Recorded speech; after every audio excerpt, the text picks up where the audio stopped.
groovy.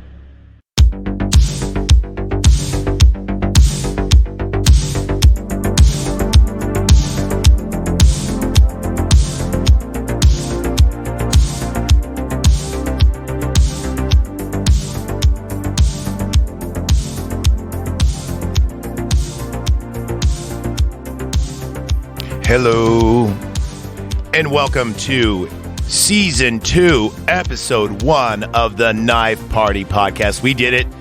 We threw out 100 episodes in less than a year. That shit's going to change. I'll explain in a minute. First, let me introduce my guests.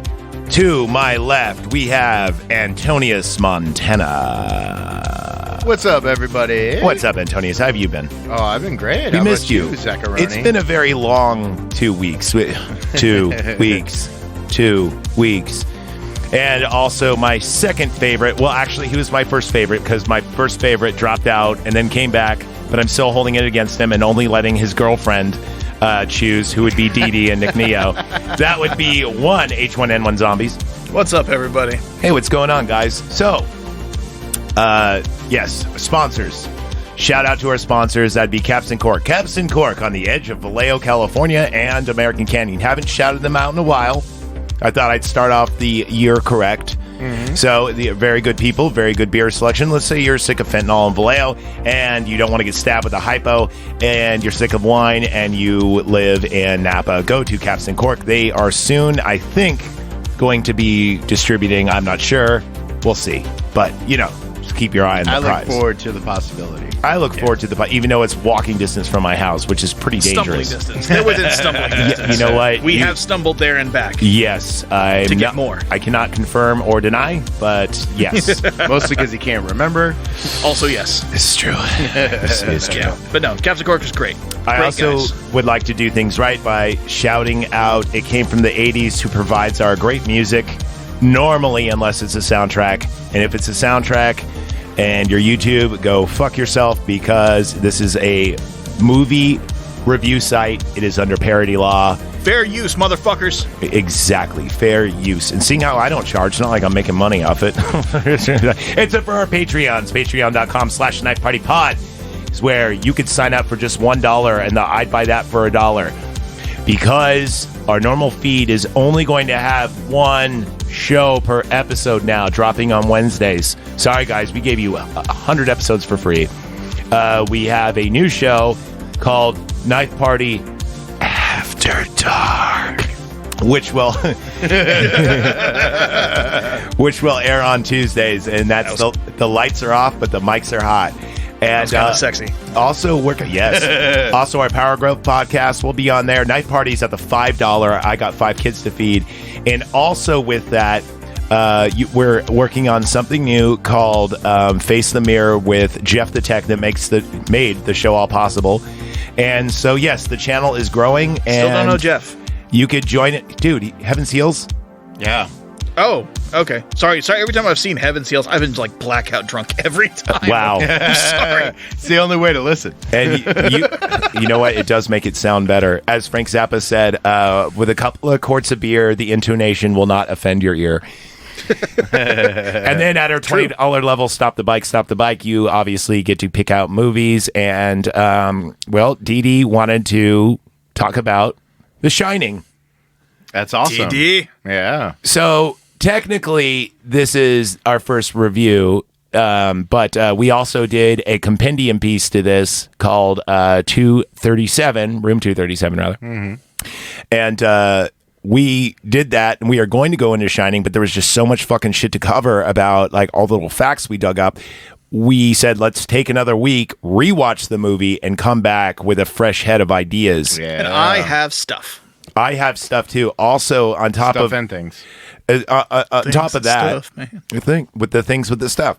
On top of that, we also got to, like I said, we got to rewatch the movie. We got to kind of recharge our batteries on it. So we took 2 weeks off. I watched this movie 3 times since the past 2 weeks. Yeah, I've been really deep into it, and must listen to 237 either before or after this episode.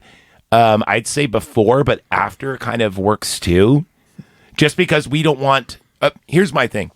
You listen to 237, and you're not going to be able to rewatch The Shining the same way. Yeah. Yeah, So no, I would it's- say watch it first, then do 237. Exactly. Yeah, it definitely opened my eyes to a couple of things you guys pointed out when I Right. rewatched. I'm like, oh, that's all Dude, happening. I even found some new stuff in rewatching it. Me too. And I found some stuff that was kind of BS that we were talking about last time. That's okay. We can. Yeah. That's why we're here. We're fact checking.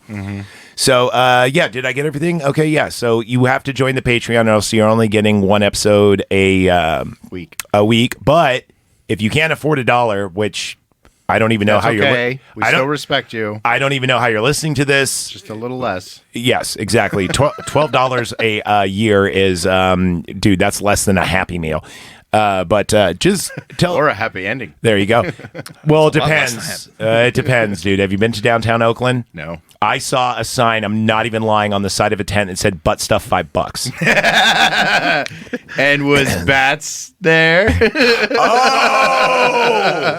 Oh, yeah. Shout out to, if you haven't heard it yet, the end of season 1 was Batman 89. It was released in 89. And even though it says 89, Zach, you did 100 episodes. Dude, count them. We have a lot of them that were unnumbered because they weren't a movie review. But now we're going to number every fucking one just because to end confusion. Yes. I don't know. All right. So let's get into it, shall we? yes. Before we get into the review, let's just do some normal shit we do. Rotten Tomatoes. Okay, The Shining was released in 1980. Oh, wow. The filming, I believe, if everything came up the way I thought, was the filming started on Halloween. Yeah. Day, which is pretty cool. Well, that goes along with the day that Stephen King stayed in the, Yes. was it the Stevenson Hotel, whatever, something like that? Yeah, it's not the Overlook. It's the one there's one in Colorado, and then there's one where I forgot which one is which. That's the one, though. That yeah. one. Okay. Right. Yeah, with the stupid fire hose with teeth. God, it's so fucking dumb. We don't talk about that one. We don't talk We're talking about that the real one. No, yeah, we're talking about the Stanley Kubrick masterpiece that is The Shining. Get this. It only got an 83 at the time on the tomato meter. Okay. Blasphemy. That is fucking blasphemy. Heresy. The audience gave it 93, which is a little bit better. Sodomy. Now, I'm going to ask you a question. Before we did deep dives just on your memory of this movie, what would you give it before? And then after we did our deep dives, what would you get it after? I mean, before I gave it probably like a 97. Okay. And then after the deep dive, I think maybe a 92. It went down? It went down? No, I'm fucking with Oh, you. okay. I was like, no. Oh, so do you flip those numbers around? It was a 92 and now it's a 97? It's a solid 97 either way. Okay. So how about you? I hadn't seen it in years, so I was going to give it a 90 at first. And then after like our review and watching it again, I'm like, no, this is a solid 96 for me. This is my favorite horror movie, and it has been for a minute, for probably about the past 10, maybe 12 years. It's not an Evil Dead. It's not a Jason. It's not a Freddy. It's none of those things, but it is really good. I think like the only movie that's kind of, because I like how real it is, and we will be doing this, is Wolf Creek. I don't know if you guys ever seen that. Yeah, okay. You've never seen Wolf? Dude, it's about an Australian serial killer, and it's based off a true story, and it's fantastic. Yeah, solid movie. Very good. It's kind of like the Texas Chainsaw Massacre of Australia. That's not a knife. That's a knife. And he stabs a girl with it. Yeah, no, he does. He goes, have you ever heard a head on a stick? And he pulls out a knife and stabs this chick in the spine and goes, see, you're just a head on a stick. Can't move, can ya? Please tell me it's Crocodile Dundee who's doing the... No, it's better. My accent of that sucks. God damn it. So before, I would give this probably a 93. Yeah. I'm giving it a solid, certified sharp, stainless, 100%.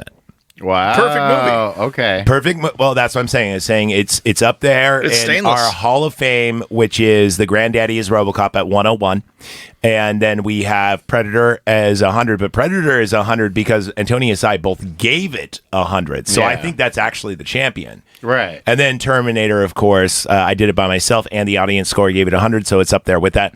So let's combine them all. I'm giving it 100. You gave it a 97, and you gave it a 96. Six. Yeah. Okay, so we're gonna say 96 and a half. Let's round up. It's gonna get a 97.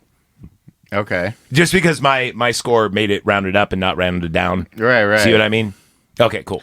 Well, pull all three. Give it a 98. Oh. Fuck it, we'll do it. 98 it is. 98. All right. So, out of all the slasher, even though this is not a slasher, it's more of a psychological kind of horror movie.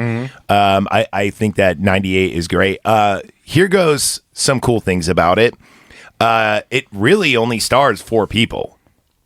Like, I mean, for the most part, for the most part, yeah, and actually only 3 really for the most part. So, like I said, this was in 1980 rather. May 23rd is when it was released. And then it didn't actually even stream till 08, which is kind of weird. Now, there is multiple versions. We talked about this. I watched the theatrical version, which is actually shorter by a few minutes. The real one is 2 hours and 23. I think the one I watch is about an hour and 49 or something. Damn. Or maybe even a little bit longer. I don't know. The movie flies by, but I just know there's 3 scenes left out of this, which I could recognize right away. So I got the Blu-ray version, and the Blu-ray version is, it doesn't have a book or anything. You just open it up, and there's a disc. So there's ones out there that are obviously big. I'm not seeing a box office release. What? I'm not. They didn't have box offices back then. No, I'm not seeing one here on, maybe it's on IMDb, but not on Tomatoes, and usually we use Tomatoes. Right. So anyway, if you guys want to look that up, it's fine. Also, too, this is one of the last mono movies out there, but even though it's a mono movie, this is one of the first movies ever to use a Steadicam. Oh, yeah, we were talking about that. Yes. So we're going to go ahead and get into it. Let's get into the review. Let's get our hands dirty. Let's fuck this pig. How say you guys? Fucking send it. All right, sending it we are. Let's get some tunes going, and we will talk the great Stanley. By the way, is this better than Full Metal Jacket, or is this on par with Full Metal Jacket? This is better than Full Metal Jacket. Think so? That is, Yeah. All right. Why? Because Full Metal Jacket is flawless. It is perfect until Private Pile kills himself, and that's the end of boot camp. Oh, It's you're still a one good of movie. those guys. It's still a good movie after that. I like the Vietnam. But that's when we get all the parts in Vietnam. That's like Right. the Alabama Black Snake. It ain't too damn buku. Like there's so many good parts. Anyway. He's so horny. Yeah, you can't forget that. It's great, but it's perfect during that first part. Gotcha. And it just kind of feels like a different movie altogether. No, I'm with you. No, I get you on that. Yeah. So, yeah, I guess Shining is better than Full Metal Jacket. I think it is. It's coming from the veteran here. Yeah. I think it is. Are you going to play that card now? We're going to throw that It's the only out? time I can really play it, so yes. All right. So here we go. We start off with this opening shot of the car ride with the VW Bug that's yellow and not red. We won't get into that. Listen to 237. I'm going to try not to repeat shit. And it's a really cool shot. It's a camera shot, and apparently this same shot was used in another movie. Oh, really? Or not the shot of him driving, but just like the aerial shot itself. That same area. Yeah. Yeah. I don't have the notes in front of me, but you could look up Minty Comedy. Oh, fuck. I always forget. Shout out to Minty Comedy. We are not like bros, but I always ask him for permission. He always says yes. He's a very nice guy. Minty Comedy Arts is an Australian dude who basically does what we do, but his is more of a edited clip, video, countdown kind of shit. Anyway. Yeah. But when I fact check, I always take his shit, fact check it, see what's interesting, refine it, and then add in my own shit. So anyway. I just subscribed to him right now. You should just subscribe. He's a good guy. I just did it right now. He's funny. Okay, cool. So the car ride is just Jack, and we see him driving, and it's a very, very long helicopter shot, and then it just says the interview. Now, I like this movie because it has a lot of chapters, and I like movies in chapters, just because instead of going, oh, remember the part, blah, blah, blah. No, it's like, hey, remember the interview scene? Yeah. You know? Or kind of like you just said, remember the boot camp scene? So, like that. Sisu did that. Sisu did this, yes. Sisu, you could tell, like... Okay, this is the most debated and talked about horror movie of all time. Go online, go on Reddit. Oh, yeah. More so than The Thing. More so than The Thing. Way more, yeah. Yeah, The Thing's up there, but not like this. And then I think Terminator is like in the top 10 because people always talk about time paradoxes and shit like that. Right. You know, at least with the sequels, not with the first two, because the first two match up. First two, yeah, they're perfect. Yeah, just about. If you watch the long version, if you watch the short version, they don't make any sense.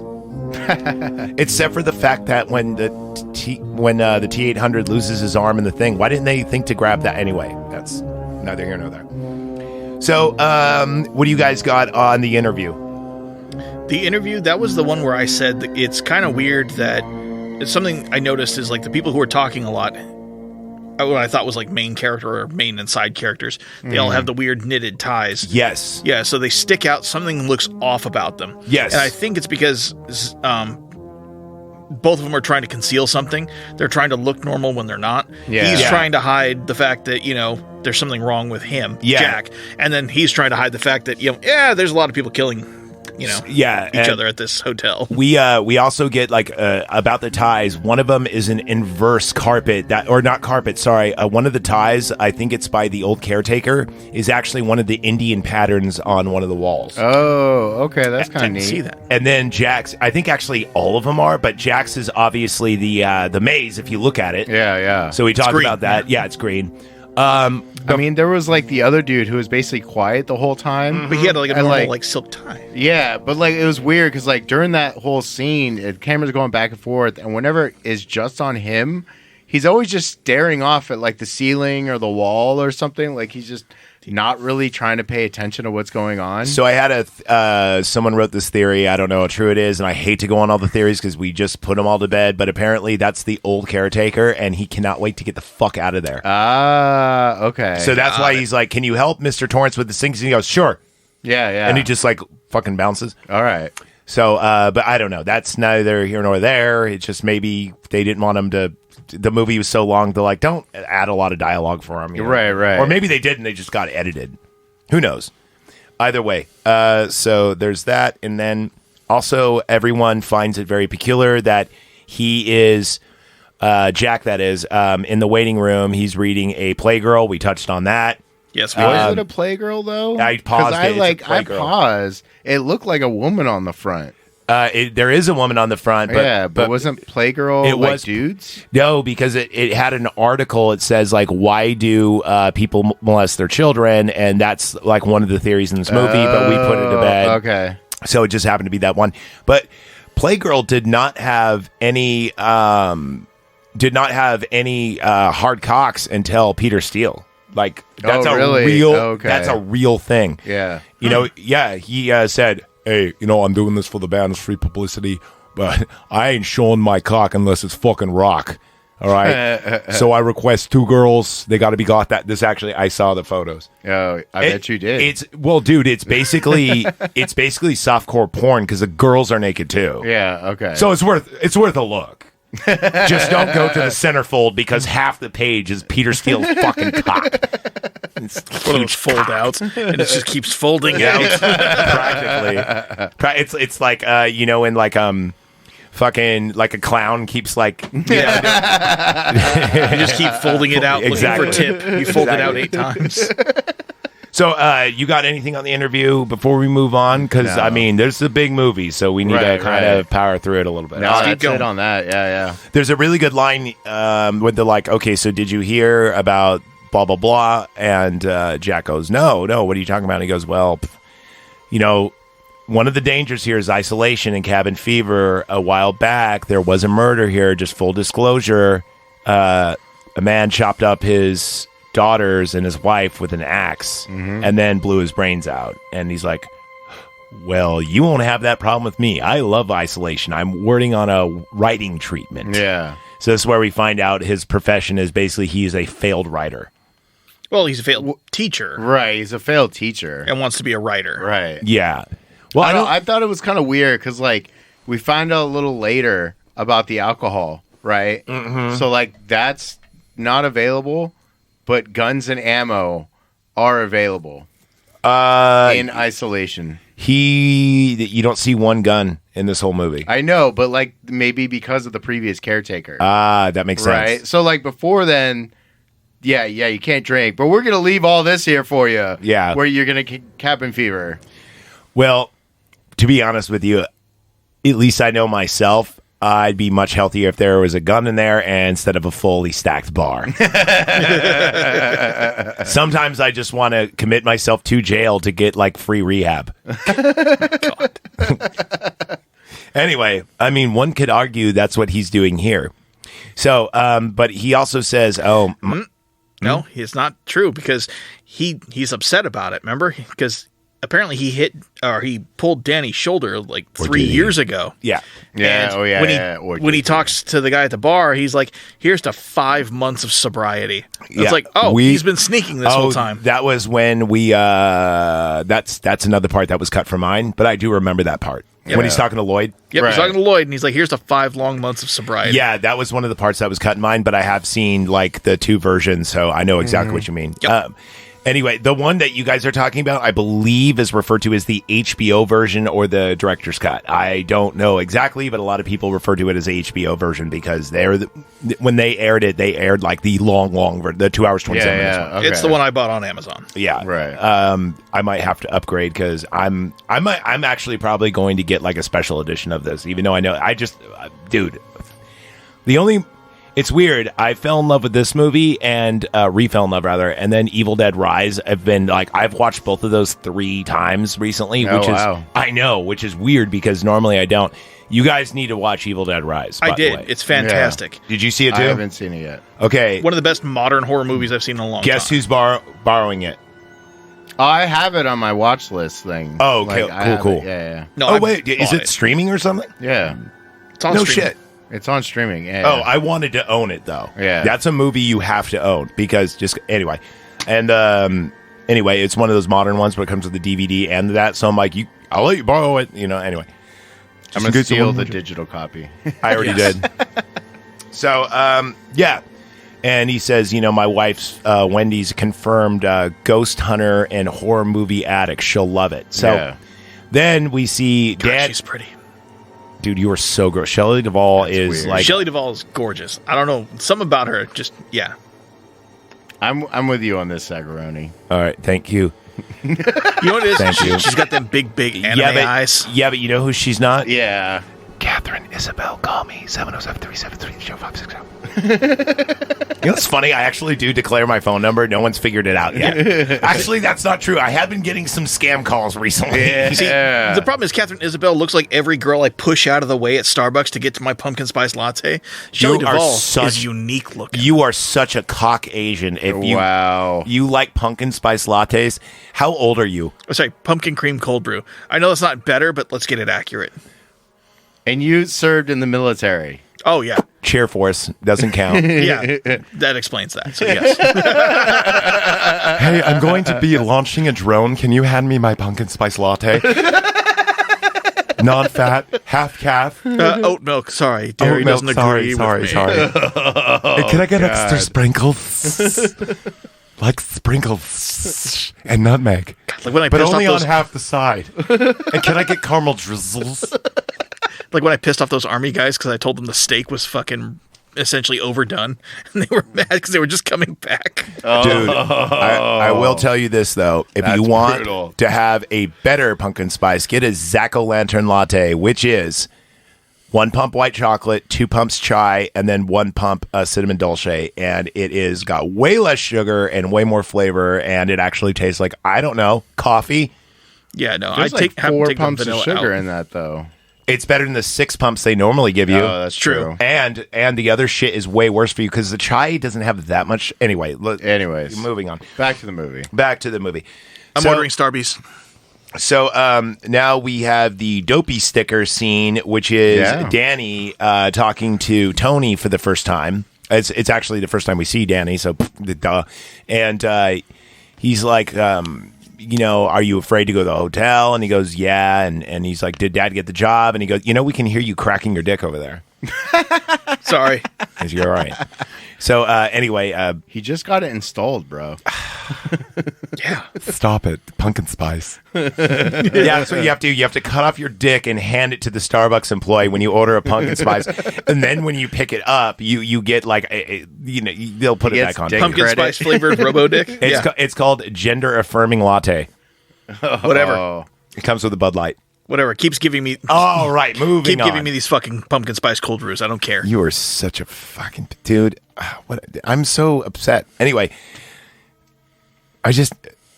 Anyways, I used to be that bitch, though. I think that's the reason why is you saying this is a reflection upon my past manhood. You know, before Batman taught me the ways of blood stuff. $5 only in Oakland. There you go.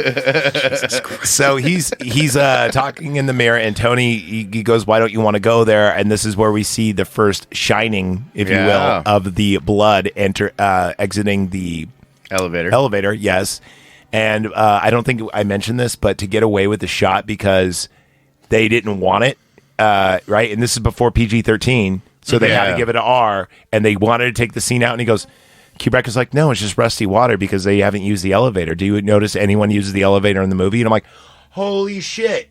I mean, they do, but Good cop out. Do they? They do. Wendy, when she's bringing up breakfast in bed, she used the elevator to get to the room. That scene's cut out of mine too. So that's probably why I forgot about that scene. Yeah. When she brings him eggs and he's looking in the mirror, but it looks like he's not looking in the mirror. Right. Yeah, we'll get to that scene in a minute. So anyway, anything more on the scene? Oh yeah, and then he eats his sandwich and he's talking to Tony and his mom's smoking at the dinner table, which is so weird to see nowadays. Yeah. It is very weird. I mean, you smoke. I smoke occasionally when I drink, which is all the time. Smoking inside, though, so dated. It is. Yeah, right. Especially with wallpaper. It's so fucking nasty. It's like pissing on the side of the toilet and wiping it off with toilet paper with shit on it. Or like not wiping it off. There you go. And just letting it become that color you see at men's urinals. Yep, the dick cheese that's all right, caked on the side. I'm about to drink some beer. Let's. I don't know why I even brought this up. Don't think about dick cheese, then. Putting that beer back. Every time I want to drink beer, maybe I should just have you around. Soundboard of you going, dick cheese. Hey, Zach, do you like some dick cheese? After dark. That's actually a technical term. Schmegma. Schmegma, yeah. No. The stuff that cakes up on the side of urinals is dick cheese. My buddy Sancho, who was a plumber, taught me that. Of course, his name is Sancho. Yeah, he's known for laying pipe. Dude, you are getting gayer and gayer. You have a boy named Sancho who drinks pumpkin spice lattes, who is in the chair force, who sends back I steaks. drink the pumpkin spice lattes. He's the one with the... Oh, I had a mental image of you guys drinking them together. No. That wouldn't go with his sensibilities. Just saying. Okay, so anyway... after this, we have our closing day where everyone's trying to get the fuck out of here. This is also where we see the trike, and it's a different color. We already touched on that. Yep. And they're kind of getting a grand tour of the place. This is how we see the foreshadowing of the refrigerator and the pantry and the knives. And Dick Halloran.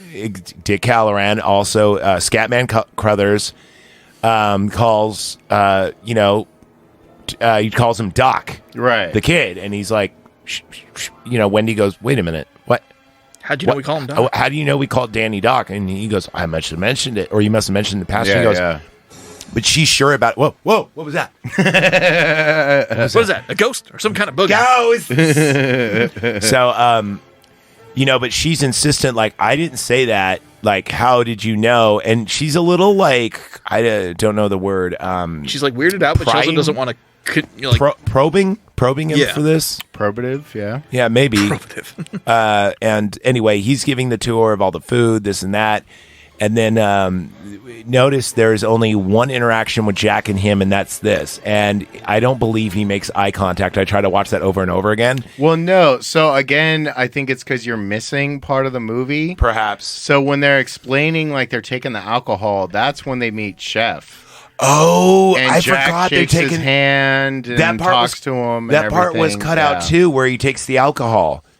So speak on it, because I don't. Yeah, so like when they first given the tour, they get to the main like ballroom, and that's where Jack finds out that they took all the alcohol. Which he's like, I'm fine, like we don't drink, cool. And then Chef walks up. Yes, I do remember and they this. shake hands and introduce each other and everything like that. And that's when they break off, and just Wendy and Danny go with Chef to see the pantry and everything. Yeah, I forgot about that. So that totally debunks the like he's not real or he's cool. a ghost thing. So that's nipped in the bud. Yeah. Perfect. Okay, that's cool. Good to know. Like I said, I didn't watch the 2 hour 27-minute version. I couldn't get my hands on it, but that's all right because I've seen this movie so many times. When you just mentioned, I'm like, oh shit, I do remember that. So after this is when he asks if he can give Danny some ice cream, and he goes, "What kind you want?" And he says chocolate, and then he goes, "Would that be okay, Mr. and Mrs. Torrance?" And this is the scene where Danny's sitting there, and he's got the 9 knives behind his head, which is again foreshadowing that no one else noticed but me, which I think is kind of funny. About the tarot card thing. Right, yeah, we talked about that. Yeah, we did. And also the Minotaur theory I'm changing because it actually looks like the sign of the devil, and also he does 4 hands up at the very end. We'll get into that later. Okay. So there's a lot above, of... so below. Yeah, exactly. There is a lot of tarot card imagery here. And we'll get into that. So he tells him about The Shining and how him and his grandmother used to hold conversations without saying a word. And Danny asks, like, well, you know... should I be scared? Are you scared of this place? And he says, no, not really, because they're just pictures, Danny. They can't hurt you. Right, It's like right. pictures in a book. Well, that's what the thing there is. In that scene, I felt like I don't think it's Danny asking these questions because he's taking time and he's waiting. I think Tony's feeding him these questions. Or the other way Yeah, around. okay. Or maybe the other way around. Maybe Danny's asking without talking. And that's why he brings up the grandmother thing. Maybe? No? Because Tony said he doesn't want to talk about it. Yeah. So maybe he is talking just telepathically. Exactly. right. Because he goes, the little boy lives in my mouth. And he goes, Yeah. well, where does Danny go? And he goes, in my throat. And we didn't talk about that. We'll touch on that real quick. So a psychiatrist, right before they leave, is talking to Danny, and he's got his underwear on only, which is weird, in his shirt. And you see Wendy staring a hole through the psychiatrist, asking if he's okay. Like, she's like, don't say shit, don't say shit, don't say shit, kind of thing. And this is after the evaluation of Danny seeing the blood coming out of it. So I think he may have a seizure or something, and they just left that out, or maybe because he passes out in the bathroom. Yeah, did we after not he talk gets the visions from Tony. Yeah, he blacks out, and then she asks him, what's the last thing you remember? He's like, I was talking in the mirror to Tony. exactly. Who's Tony? Exactly. So, yeah, we left that part out. My bad. Bringing it back up. Let's see. Back to the ice cream. Ice cream. Go ahead. Ice cream, Lieutenant Dan. No. Yeah, so they're talking, and you could tell Dick Halloran's getting very uncomfortable with what Danny's asking him. Right. It's like, are you afraid of this place? And he's trying to be like, no. It feels like he's trying to reassure him, but also like, yeah, there's some fucked up shit here. And he, what's in room 237? He's like, Don't go in there. There's nothing in room 237, and you don't go in there. It's like, okay, there's you something. have zero Yeah, business right. being there. Like, that just made me want to go in there. Yeah, your reaction was like, okay, this is unsafe. He obviously doesn't have children, because if you tell a kid, don't go there, I guess the first thing he's going to do. Yeah, there's nothing in there, and you're not allowed in there. It's like, kid's like, hey, I'm going to go fuck around in there. Yeah. All right, yeah. That's when a First place kid is I need like, to go. I guarantee that my parents are hiding Christmas presents in there. That's exactly where I'm going to go. By the way, I love the fact that 237 has that purple and green carpet. I was going to get to you on that because going with what I know about color, it's all warm tones in the standard carpet with the hexagon patterns. It's red, it's yellow, it's brown. But then you go to 237 and Green. it's cool tones. It's green and purple. Well, not and only very that- dark blue. Green for sickness and purple for sexuality. Also, And then, like, the those light colors blue, are like the colors of like bruises and dead bodies. Oh, green and I purple. didn't even think of that. That's okay. smart. Yeah, and black for like decayed flesh. Yeah, so. because like green is like putrid, and then purple is like rigor mortis. I get that. Yeah. And also, look at my spider bite. That's fucking purple right now. right. Yeah. Hopefully not black and green. And also too, all the edges are rounded in that room, where in every other room, all the edges are sharp. Yeah. Like, including the bathtub, which is, by the way, green, and it's got a yonic. Did you notice it has a yonic imagery, meaning it's archway instead of squared? Yes. Okay. Oh, okay. Yeah, remember like in Behind the Mask when he talks about yonic imagery being like a sign of vagina and safety? Yeah, I remember that. Yeah, okay, so there we go. So yeah, they get ice cream. He tells them not to go. Anything that I left out on Tony's? I don't think so. Okay, because remember, you guys saw the full perversion, and I just watched the regular version 1,000 times, and now I feel like a chump.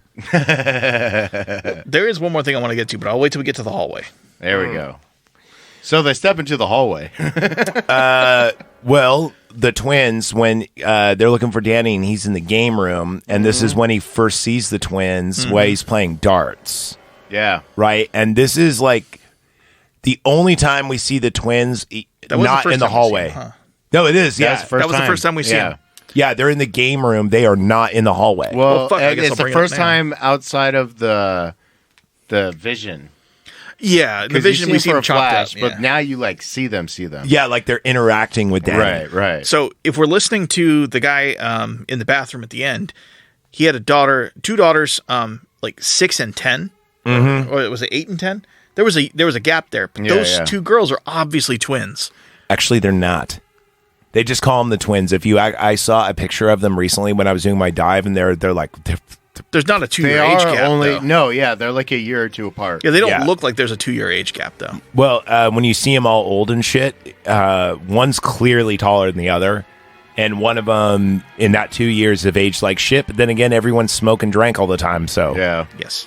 it's like, hey, you're 16. Here's a pack of cigarettes, and here's some booze. God, the 80s were great. America. America. God, I miss the 80s. Fuck, dude, don't we all? You were like 3 years old. Yeah, but still, that's when I missed the second hand.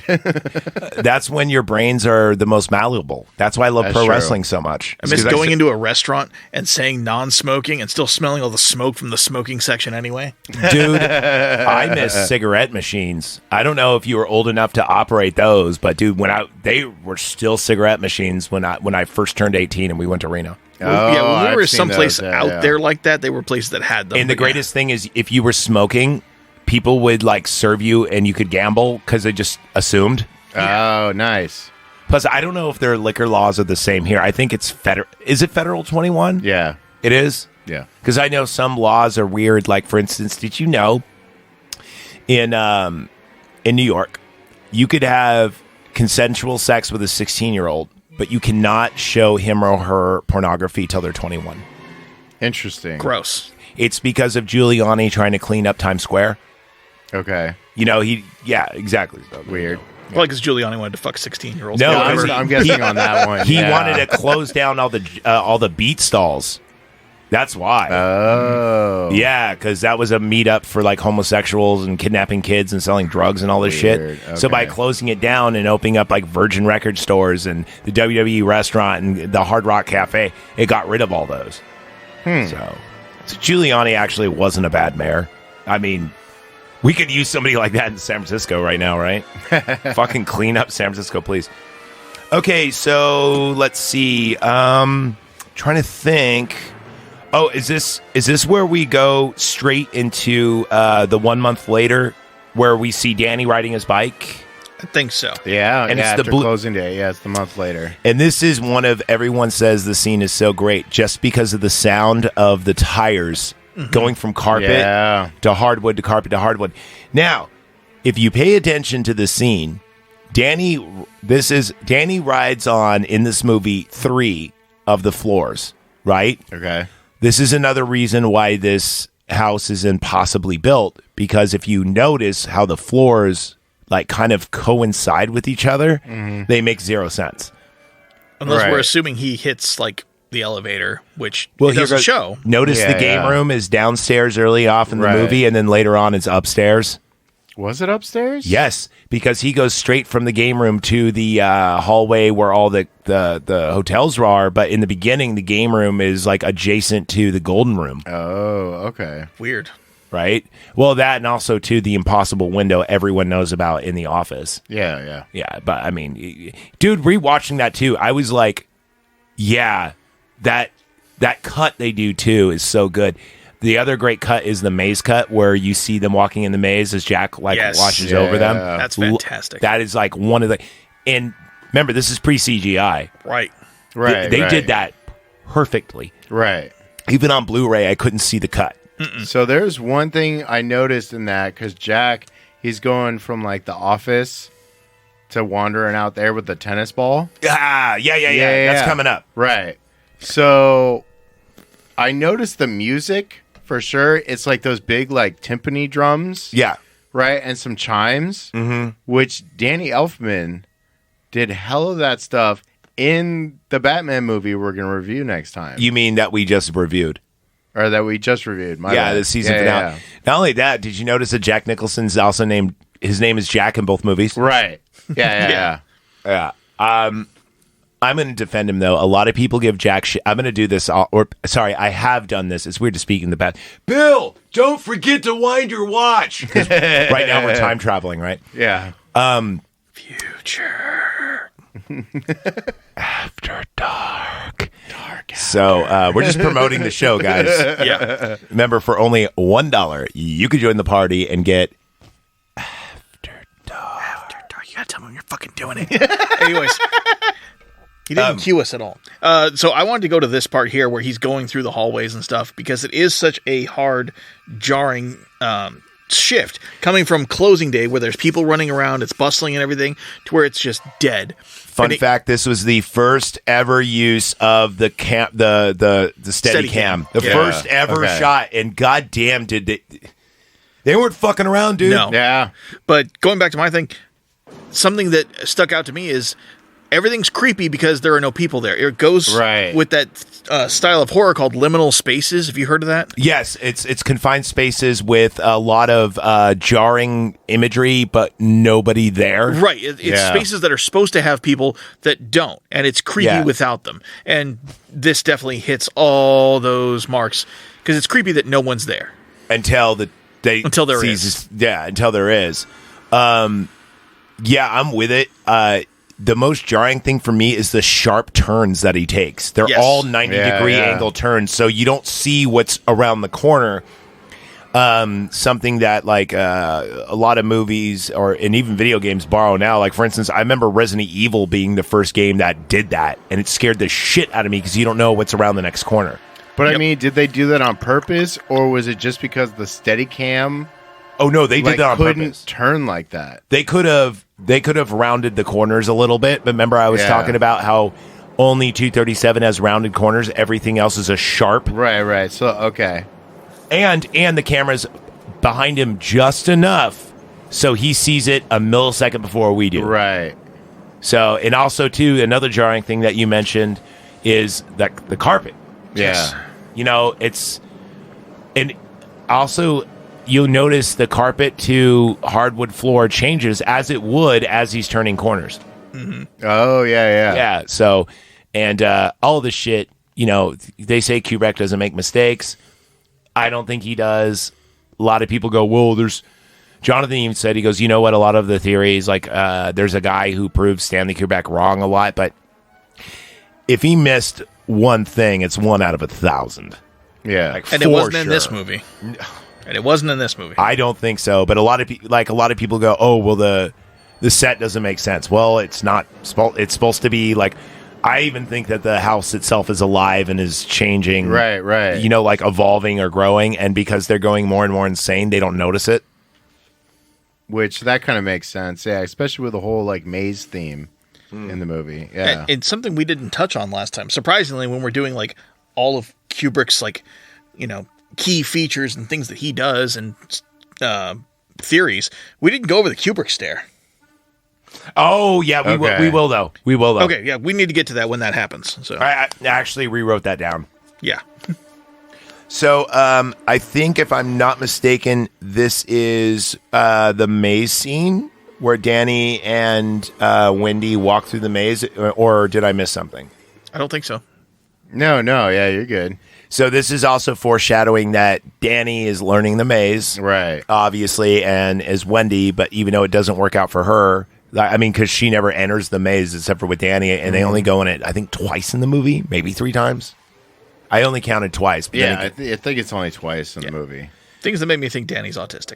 So let's see. What I have here next, and I might be missing something because, you know, this movie is very enthralling and you're like, oh, I'm going to remember this. And then you're like, fuck, like, was there a part in between? Because there's so much here to chew. I have next the typewriter scene. Do you have anything before that? Oh, is this the one where he tells her, you know, like... No, wait. Stop. I apologize. We have the breakfast in bed scene. Yes. Yeah. Is next. Okay, am I right? Mm-hmm. Because it's before he Because starts that's being a before the mace scene. Yeah. Okay, so we have the breakfast in bed scene. She takes the elevator up. Stan corrected. She walks in, and there's a great shot when she walks in the door. And here goes another thing. Did you notice when she opens up the door, not only are the lights are changed, but did you also notice that the way she walks up, they do not show the second floor at the top before the bedroom? The blue room, as I call it. I didn't see that. The blue corridor room where later on when she's running and she sees like the flayed furry, and also when she goes and hides before the axe, that's their same room, their suite. Right. But when they're introduced to it, it's on a different floor altogether. It is. Yeah. It is, because it's like it goes up into like a belfry kind of thing where you walk up stairs in a angled 360 position, and then boom, there's their suite, but that's not what they're introduced to when he's like perfect for a child. When they're like walking through. Yeah, I remember that part.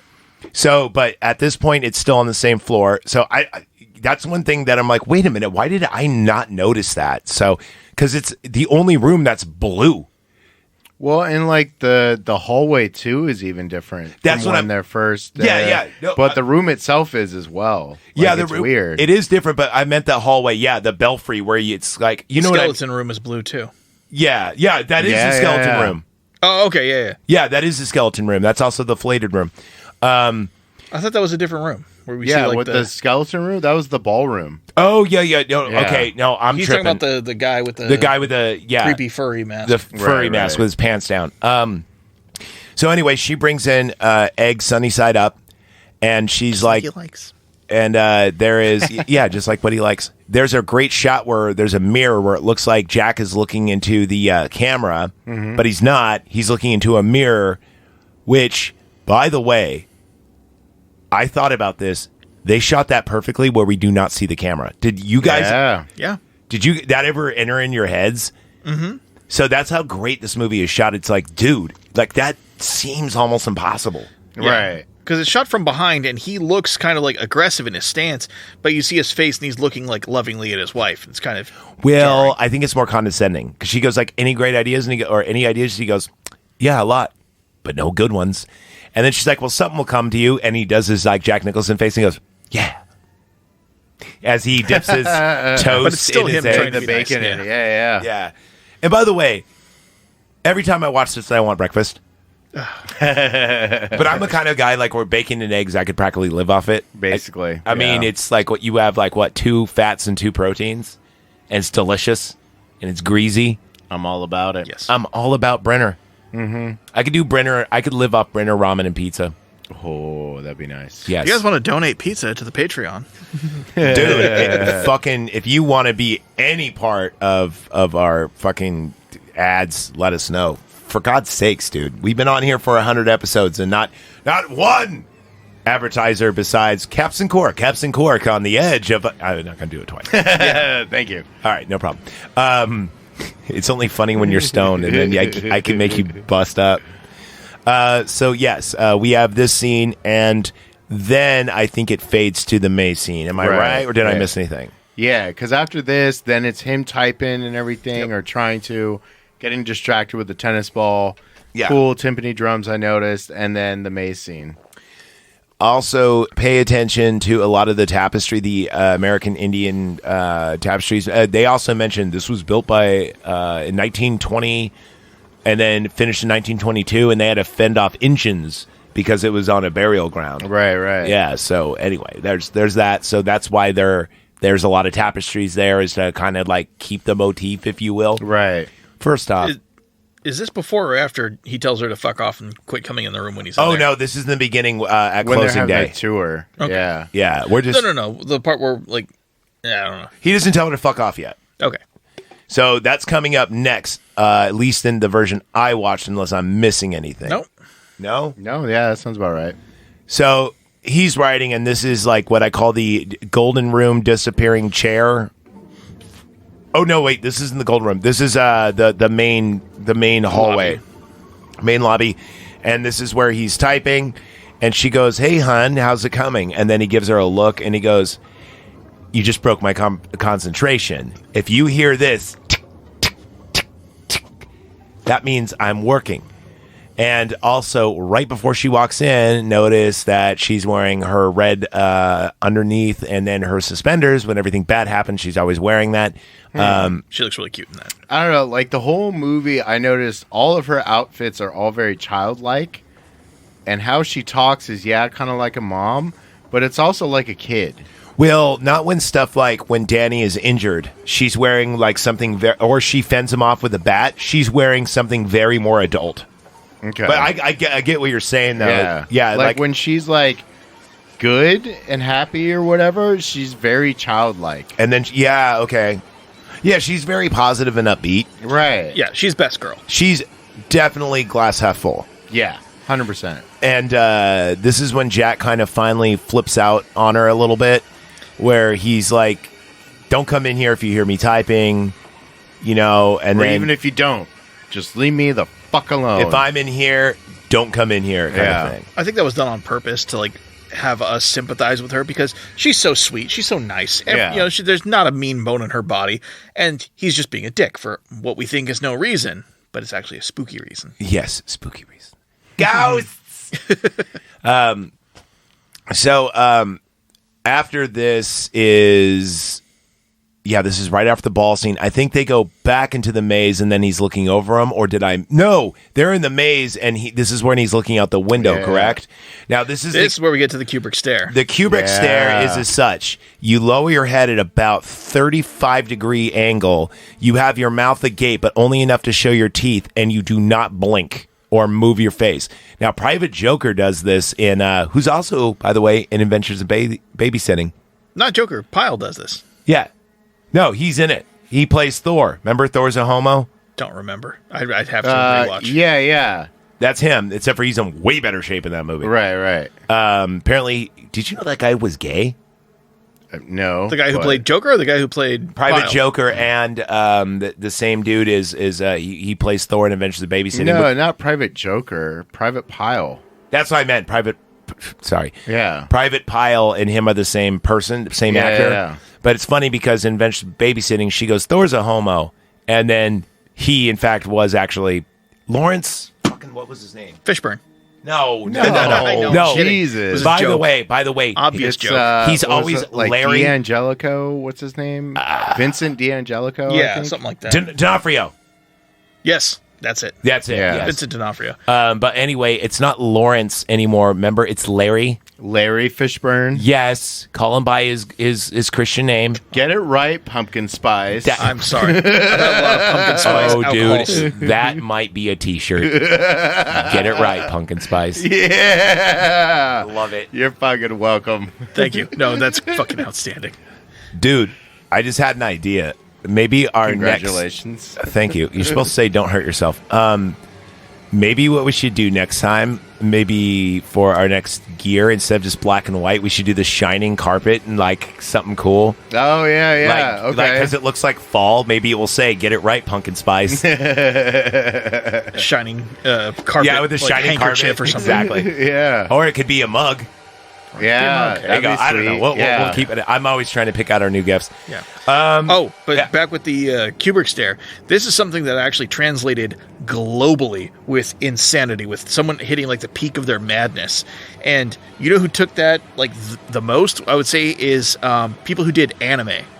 Because every anime where you have someone going insane, it's that zoom in, their heads tilted down, they're staring 1,000 fucking yards, and that's them when they're going insane and having their mental break. Dude, there is an episode on season 1 of Ren and Stimpy. The episode's called Space Madness, where Ren does it's a good this. one. Yeah. You took my ice cream bar. Yes, exactly. That one. I love that one. That and Fire Dogs are my favorite episodes. Okay. Fire Dogs is a great one. It is. It's a great episode. If you guys haven't seen the original Ren and Stimpy, keep in mind we watched this when we were children. 8 years old, I was. Yeah. It altered our brain chemistry. It really did. It explains a lot about my perversions. What rolls downstairs alone and in pairs and over your neighbor's dog? It fits on your back, it's great for a snack. It's log, log, log. It's log, it's log. It's big, it's heavy, it's wood. It's log, it's better than bad, it's good. Everybody wants a log. You're You should gonna go get get a a log. Come on and get your log by Blemco. Yes. That's what it did to us. I had we no all still remember that 30 fucking years later. Right, and also I used to always buy Cinnamon Toast Crunch because I thought it was Powdered Toast Man. Powdered Toast Man. Okay, so let's see. Yeah, back to The Shining. Sorry. Yes. Now we get the are the lines down? Yeah. This is when it starts actually the thing about the typing. She goes, well, hun, the lines will be down because of the snowstorm. And he goes, yeah, what do you want me to do about it? Yeah. Yeah, so now she's going to go check the lines. So this is when she's talking. She goes, the phones, they don't work. Also, will you notice there's a lot of changes in this office from last time we seen him when Jack was there. Now, one could say, oh, they probably just removed it during closing day. But then you see Jack in there later and they're back. And the lights are different. Yeah. So you're saying this is all in Wendy's head? I'm not saying anything might right be. now. I'm just saying maybe that the house is changing, whether it be in her head or because ghosts. Regardless, the house is somewhat self-aware, or maybe, I don't know. Your idea, H1, that everyone here has The Shining and it's the house is affecting them all Right. like a hive mind. I kind of like that theory. Oh, That's a I got good something one. else with that one. Okay. Alcohol dulls The Shining, which is why, as he goes on further in sobriety, the more it's affecting him. Okay, I could see, but then when he actually drinks, then He's not he drink? drinking. He's just going insane. Yeah.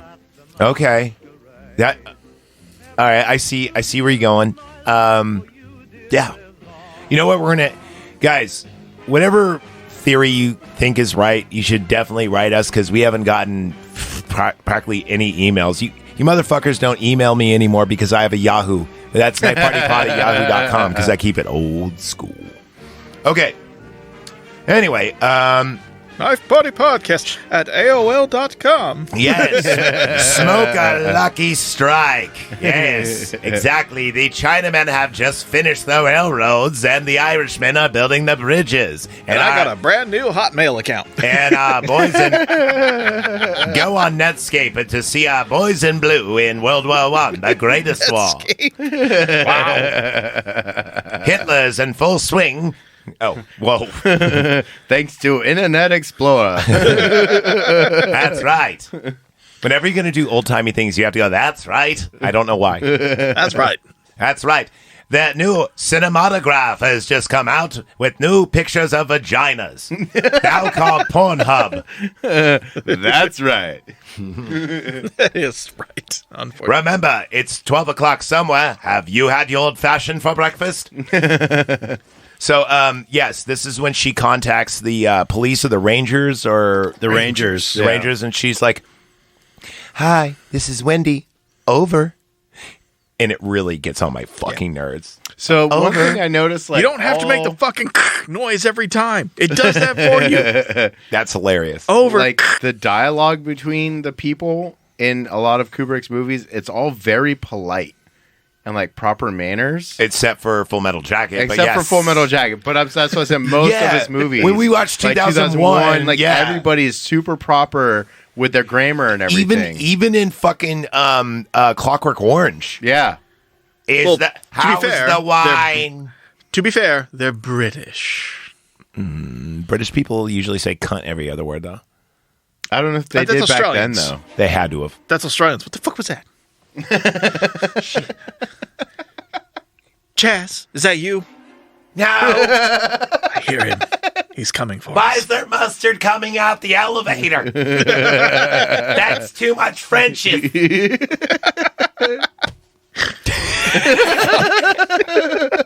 Rarely laugh at my own jokes, but that one. No, because I just had a mental image of like just tons of mustard flying out. Oh shit! So yeah, The switchboard is up, but the phone lines are down. Yes. Okay, so where are we at now? Switchboard failure. Oh, is this the...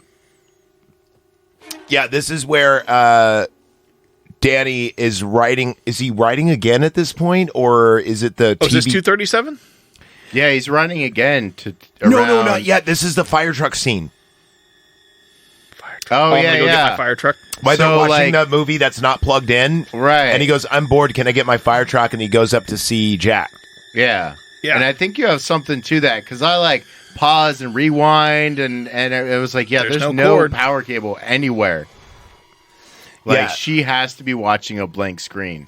Or she's imagining, or maybe he's imagining, or... I think The Shining's affecting her, but she's like she's really pretty, she's really sweet, but like not a lot going on up here. Oh, you think she's a dingbat? Yeah, thank God she's pretty, but she's not very bright. Stop it. Stop fucking gaslighting me with her being pretty, okay?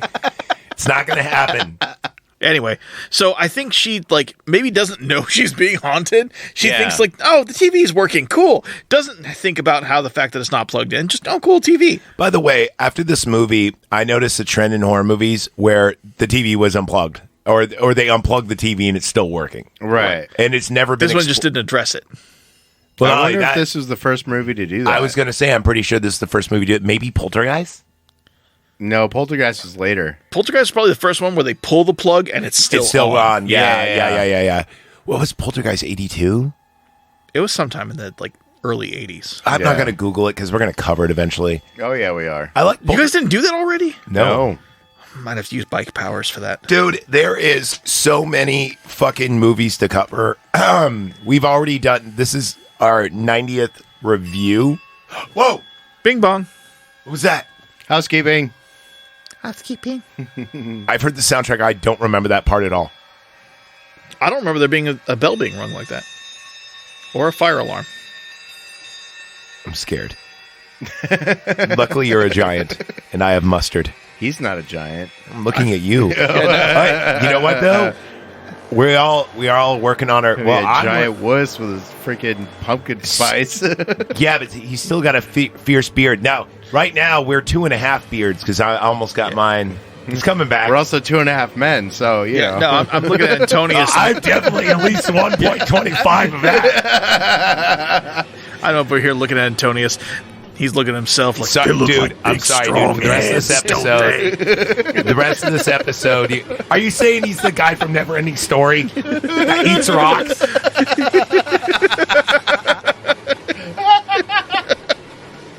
By the way, that's another one we got to cover. Yeah, we do. Yeah, I'm the fancy good one. motherfucker with the racing snail and a pumpkin spice. Fuck off. Dude, you know what we should do? We should do like a whole like a block series of movies that like freaked us out as kids, like that Secret of Nim. None of those scared me. No, I mean not scary, but like to today's standards are pretty not childish, if you will. Oh, the yeah, Gen yeah. X traumatizing ones? Yeah. Well, Okay. yeah, the Gen X Atreyu. I'm scared. Let's turn this Do you, down guys a little want, bit. do you guys want to get high and watch Neverending Story? I mean, is there any other way to watch it? I don't know. I've watched it sober my life, so yeah, let's try that and see if maybe it makes it better. One of us is going to cry at Atreyu. I yeah, cried the it's- tree was sober. Yeah, it's God. going to be him. No Yeah. surprise there. You know, if you take out the soundtrack Heartless from monster. that scene, if you take out the soundtrack from that scene, it's actually quite funny because the acting is so over the top. You're like, dude, come on. Because he's a kid. It's the music that really gets you. Of course, and Antonius wouldn't feel anything with his stone heart and his big, strong hands. You didn't seem to mind them. They'd make me feel safe right now. Should I leave? Does it say?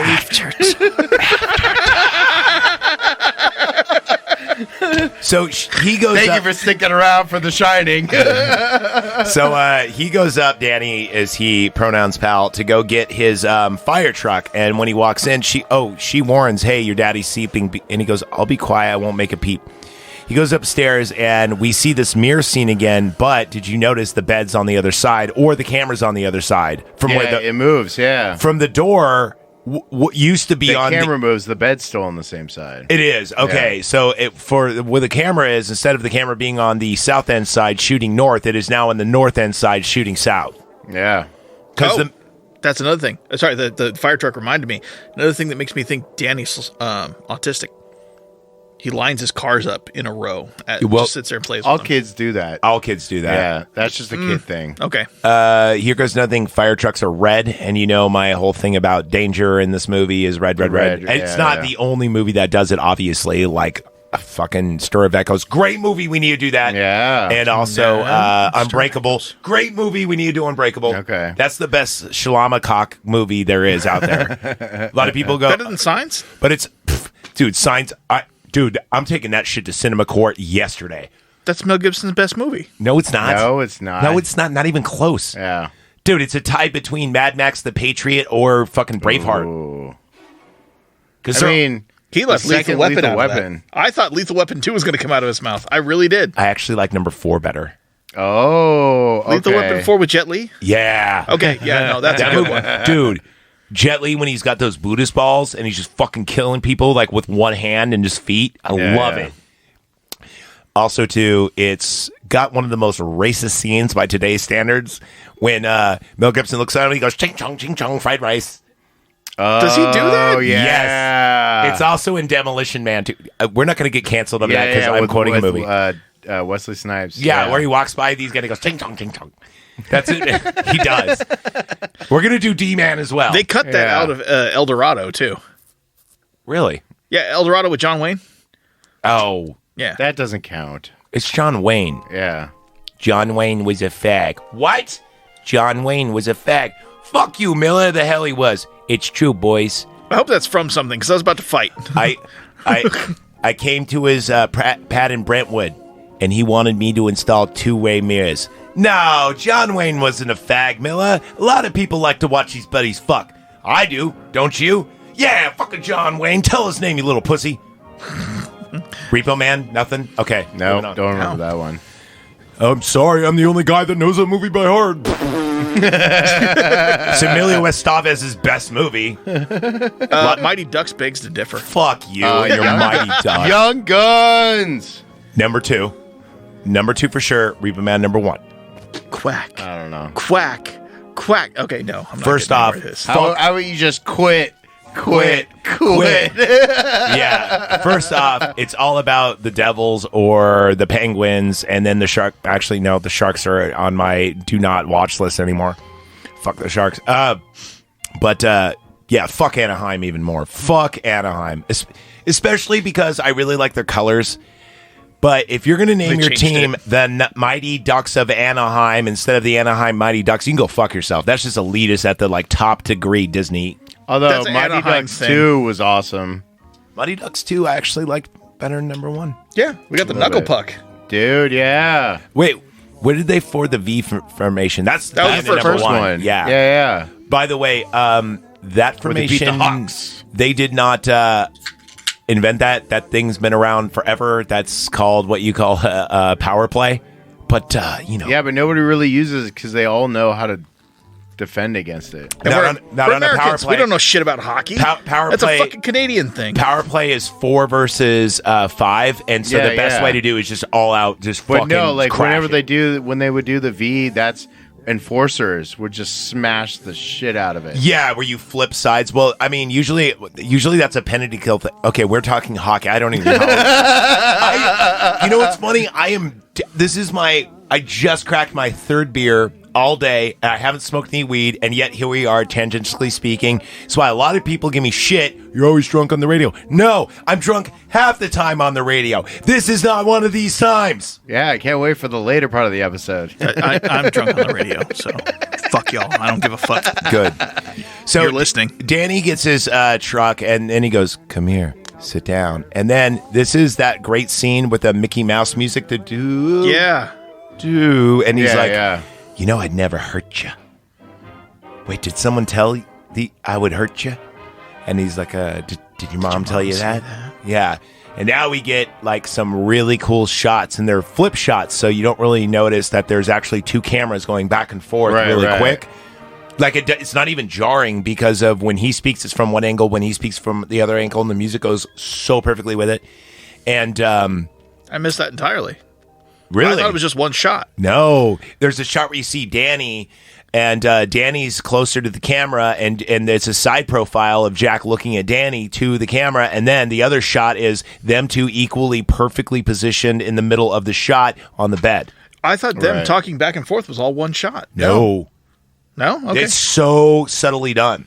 I thought it was all just one long shot. And also, too, this is one of the only scenes in this movie that doesn't have a dissolve between cameras flipping.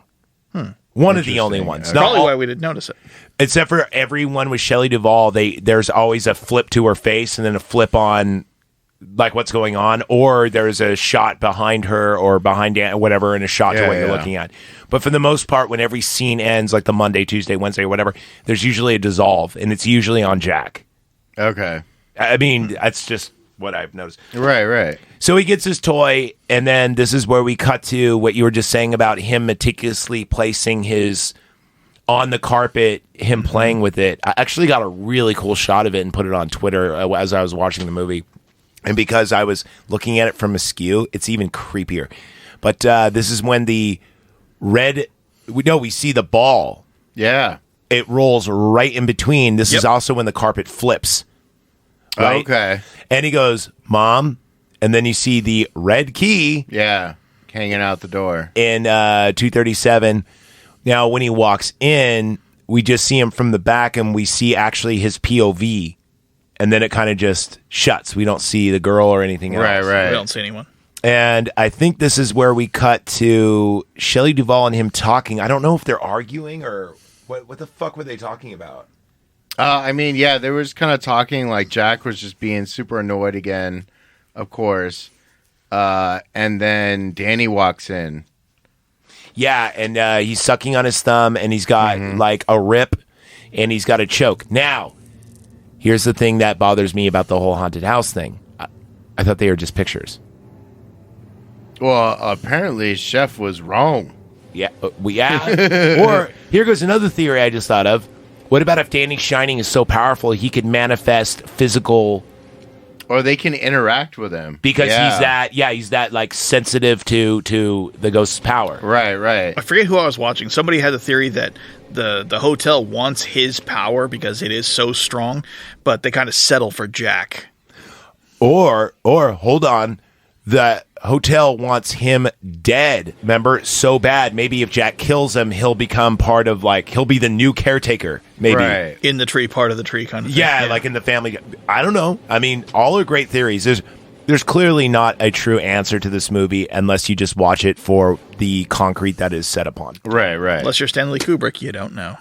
And I mean, there's no way to bring him back. Chat AI ain't gonna fix that shit. Dude, think about it. If you put all of his movies in a chat, if you were to ask Chat AI, tell me exactly the meaning of The Shining, I wonder what would come up. I don't have Chat GPT. Do you have Chat GPT, Antonius? I don't know. I might. What is it on? I'll see. I don't have Chat GPT. Is it like its own app? I think Chat GPT is its own app. Yeah. Yeah, I don't have it because I know it records you. Yeah. So, it might replace. But that being said, I was joking around with Antonius about this. For how much radio there is out there of me, ChatGPT could actually crank call people and fuck up my life so easily because of how many words and phrases I've said. Oh, yeah. So it could actually probably mimic my voice perfectly. Isn't that weird? Hey, ChatGPT, prank call the president. Dude, as Zach Evergreen. I actually did the math on the knife party alone. There's 15 out. Sorry, not 15. There's 150 hours of me talking. Oh, nice. Yeah, no. Now, if you put up that and everything else I did, there's probably about 400 hours of me talking. That's plenty enough verbiage for me to get copied and replaced. Thank God you're not lazy. Yeah. If you were lazy, you could be like, ChatGPT, do an episode of this, and you don't have to record shit. I'd probably get canceled because the climate was different 10 years ago or 12 years ago when I started. Yeah, give it a smaller sample. Don't give it the old slime wreck bullshit. Yeah, exactly. All right, so this is where Shelley Duvall's character Wendy grabs Danny and it's like, It was who did you. this? You How did did this. you? Yeah, exactly. And as she moves out, did you ever notice that body isn't Danny? It's a mannequin. You could tell by his arm. Didn't notice. It's a damn good looking mannequin, but they didn't. Kubrick didn't want to scare Danny. A Daniken, if you will. There you go. I love it. Not like Danica McKellar, who is almost as hot as Catherine Isabel. Give me a call, 707-373-0460. But the greatest thing is when she's screaming at him, you see Jack looking at her like, what? Yeah, like he didn't even know what just happened. And by the way, he was downstairs typing the whole time. Which she heard. Right. But her whole mindset was just, well, it didn't happen to me. And there's no one else here. So it's got to be you. So process of elimination. But then they kind of work it out where she goes, he talks to her and he calms her down. He's like something's up, and Well, no, she comes to him, remember? Yeah, She's freaking out. this Like, is when you I'm get so the sorry. Lloyd There's someone scene. else in the hotel. Yeah. There's a woman, and she strangled Danny. Yeah. Room 237. yeah, but this is after she already has her initial flip out. Right. She flips out, takes Danny. But then she comes to Jack him. storms off. And this to is when she has the bat. ballroom. Oh, Yeah. and that's when he's doing the freak out movements to the mirror, Mickey Mouse.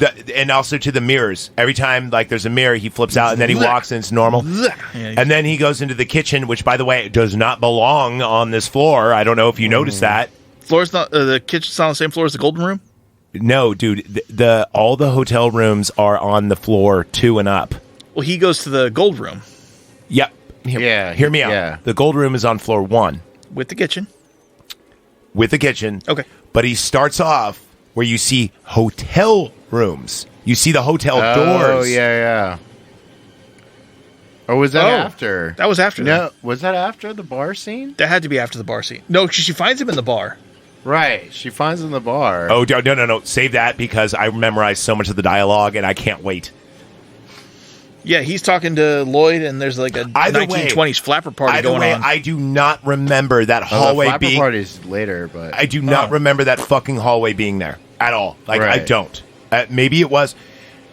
Does he come out of the elevator, or do we just start with a shot and him in a hall? I didn't write that down. I think you just start with a shot Of him in the hall. Yeah. Because that hallway should be what's connected to the elevator, is what I'm trying to say. Unless we're Okay. to assume he comes out of an elevator. But we don't see it. But we don't see it. Yeah, so we don't know. And it looks like he's coming from a hard, dead end. So maybe there's a sharp corner. And either way, it threw me. I wanted to. He goes in the kitchen. He starts banging up silverware and shit. And then he goes into the bar and he goes he sits and looks at the empty bar and he has his head in his hands and he's like, what I wouldn't give for a fucking drink. I'd give my soul for just a glass of beer. And then How you doing, Lloyd? he opens up his eyes. His eyebrows go up. And he's staring at the camera for a good, what feels like 30 seconds, but it's only about 4. Maybe, yeah. But it feels a lot longer Right. because Because it's awkward. It's awkward. He's unblinking. He's perfectly centered in the shot, And he goes, "Hiya, Lloyd. How have you been?" And then we see Lloyd, who is the bartender. He's like, "Very good, sir. What'll it be?" And he goes, Lloyd, I've had 2 10s and 2 20s in my pocket, and I thought they'd be there all winter. I'll tell you what, why don't you give me a bourbon on the rocks? And he goes, bourbon on the rocks, sir, coming up. And he goes, he pulls out his wallet, and it's empty. Keep that in mind. And he goes, I'm a little light, Lloyd. How's my credit around here? And he goes, your credit is fabulous, sir. And he goes, I always liked you, Lloyd. I always liked you. So he gives him a Jack and Coke, just a Jack on the rocks, which is, first off, 2 things.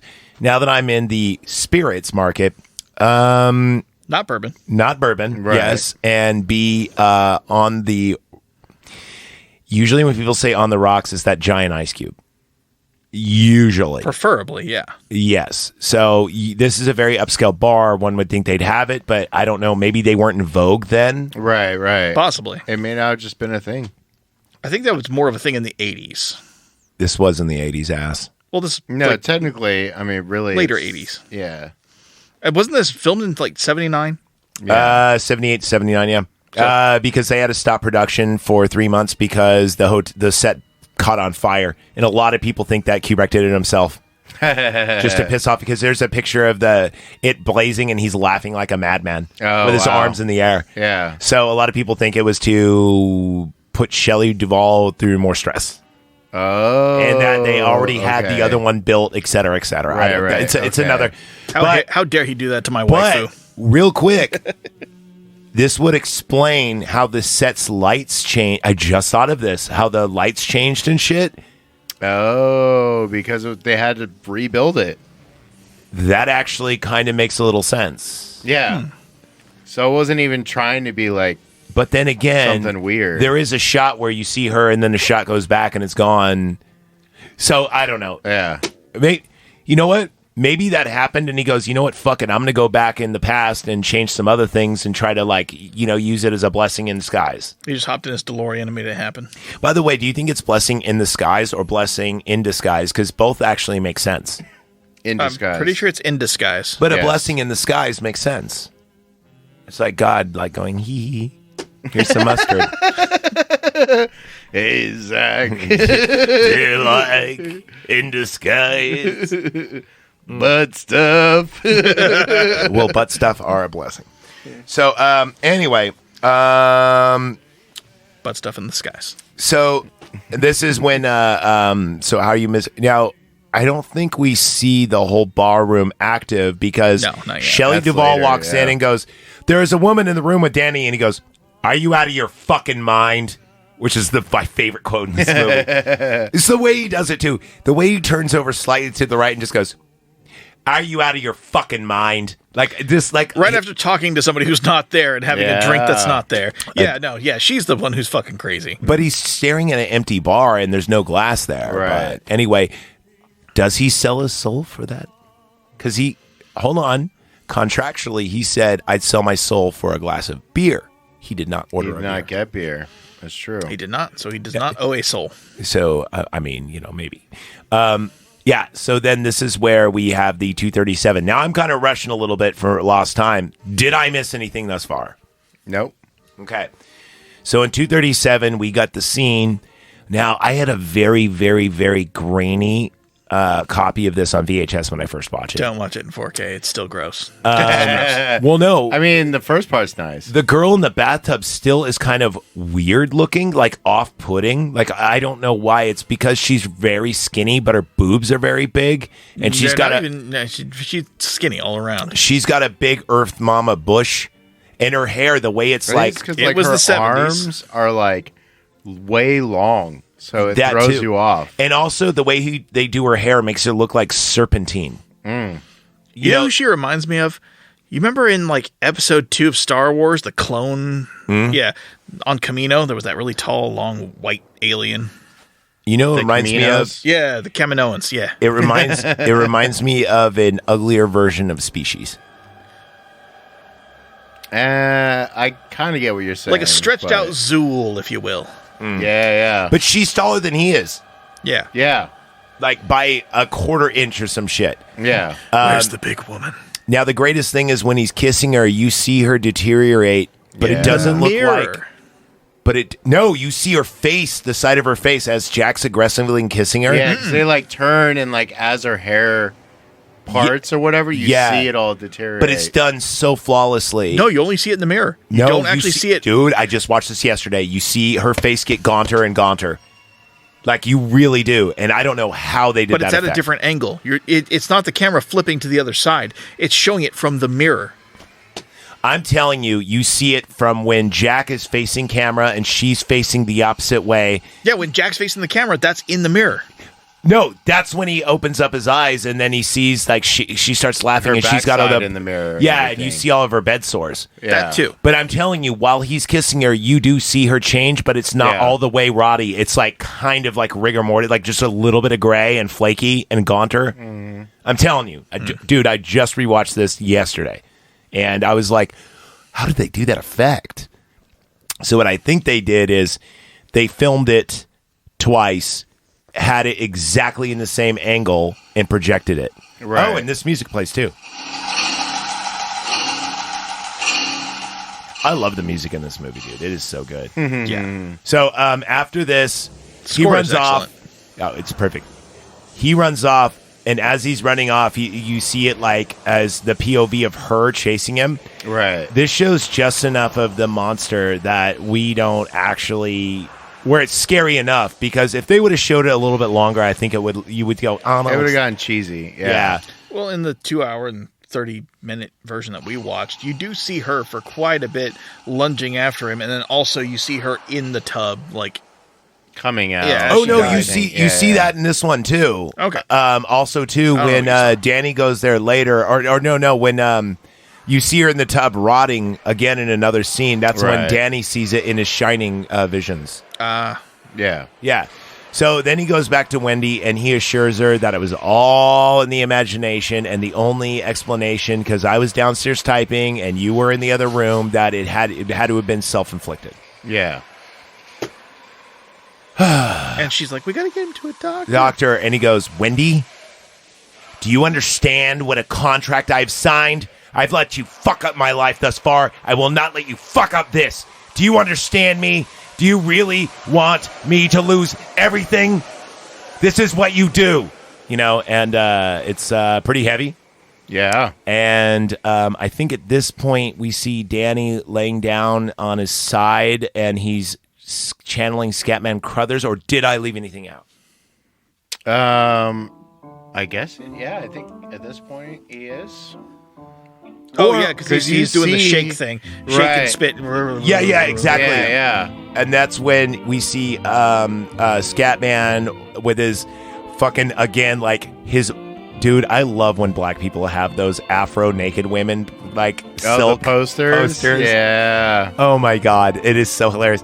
And he's just sitting there watching TV, and he's hearing about the storm, and then he gets the vision. Then he picks up his phone and he calls the Rangers because he can't get through the hotel. And then there's another scene that's cut out of the version I watched, but you guys did see, where he's on his way to his airport and he calls up another person. Yeah, he calls up a guy who has the snowcat. Snowcats. Right, He rents them out or whatever, and he can get him one. Yeah, and he goes, I think they're incompetent to fulfill their contract. Right. Yep. Which is interesting that it was cut They're out. A bunch of assholes, and we got to get them out. Yeah.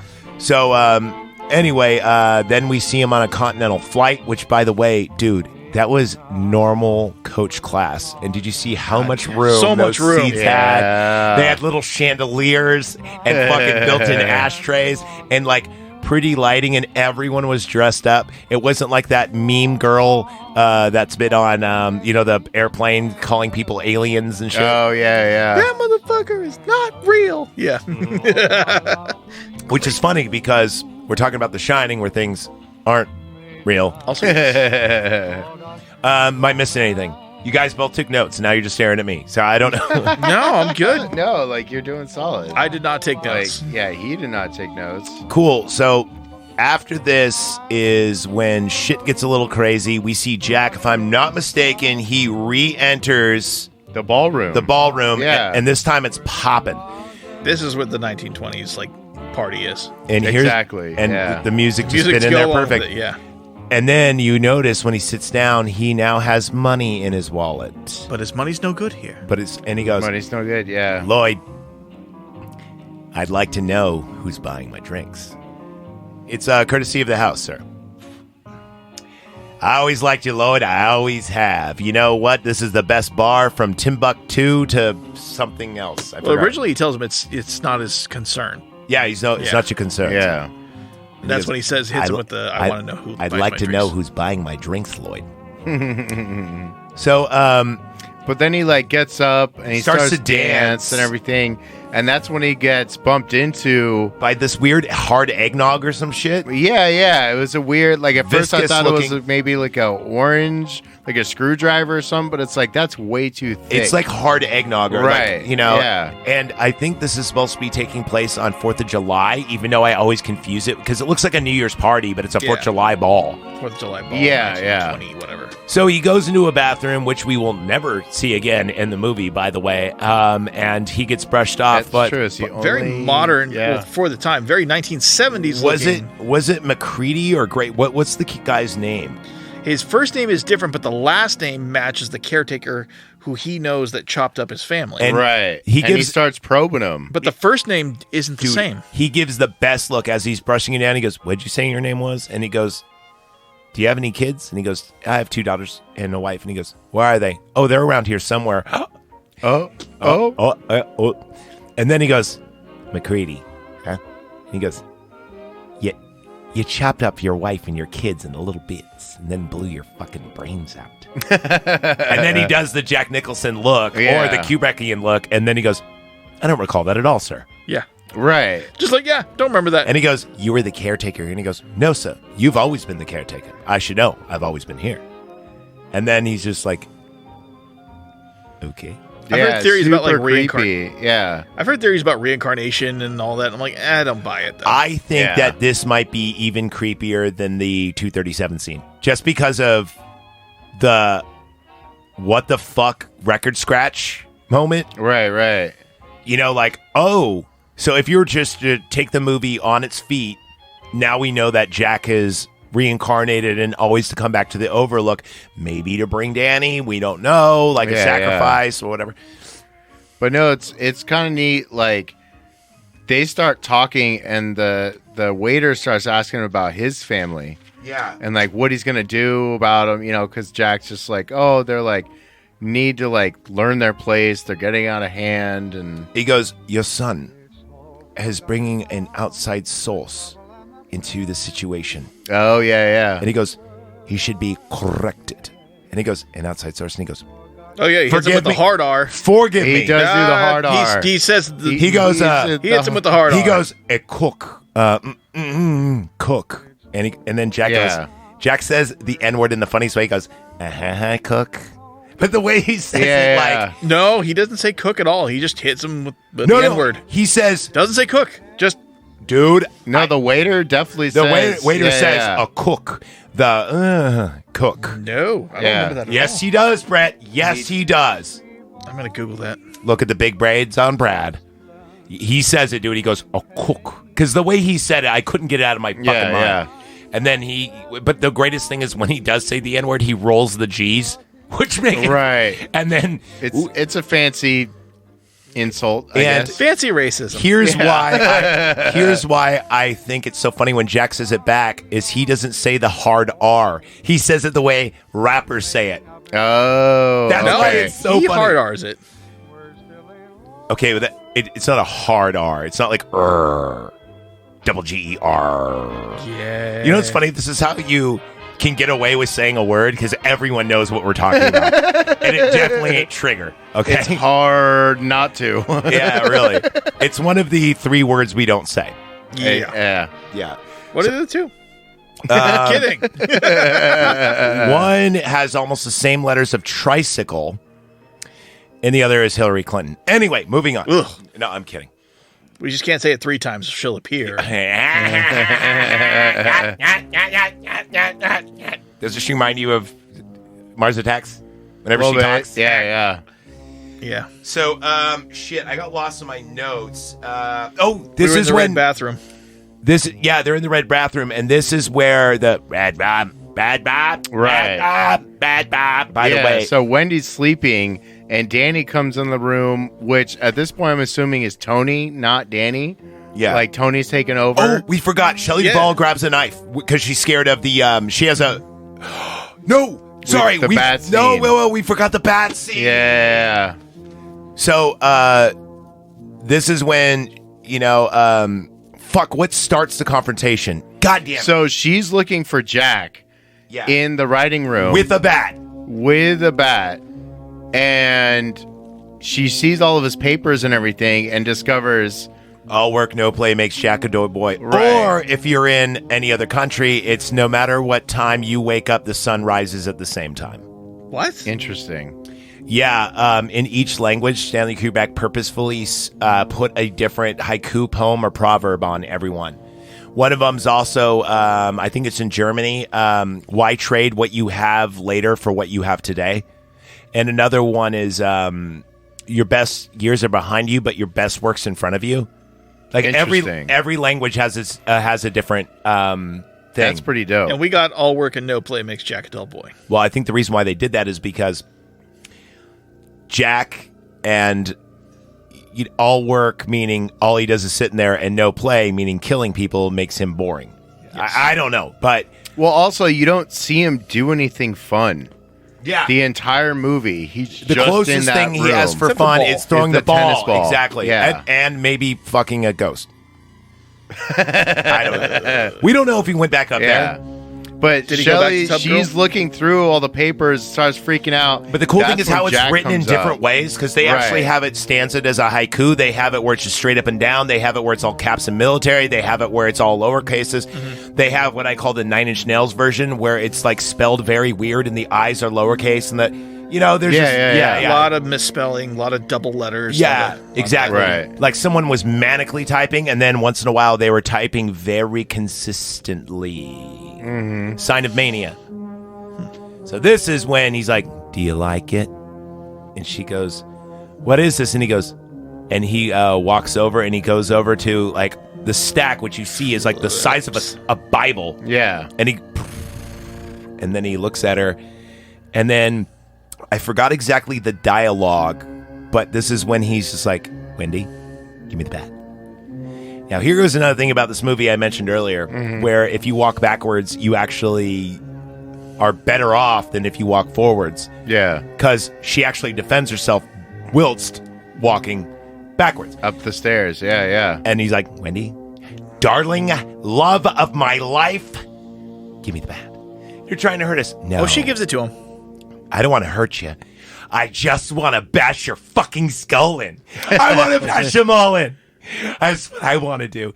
And then she swings, hits him in the hand. He goes down, boom, on the left side of his cranium. And then we cut to him being dragged into the pantry. Yeah. This is where, we see Scatman. He's on his way up. This is also where we see the red bug that's demolished. That's supposed to be Stephen King's vehicle, literally. Right. Meaning it's written down, because I use literally actually the proper way. And we see, Scatman Park, but meanwhile we hear like the butler, and he's going through the door while he's in the pantry, and it's like, "I think we put too much trust in you." And he's like, and he gets up and he goes, "I think they need to be corrected in the worst way. You see, we underestimated your wife and your child." Yeah. And he's like, Well, no, he got up before that, and he started yelling at Wendy to let him out.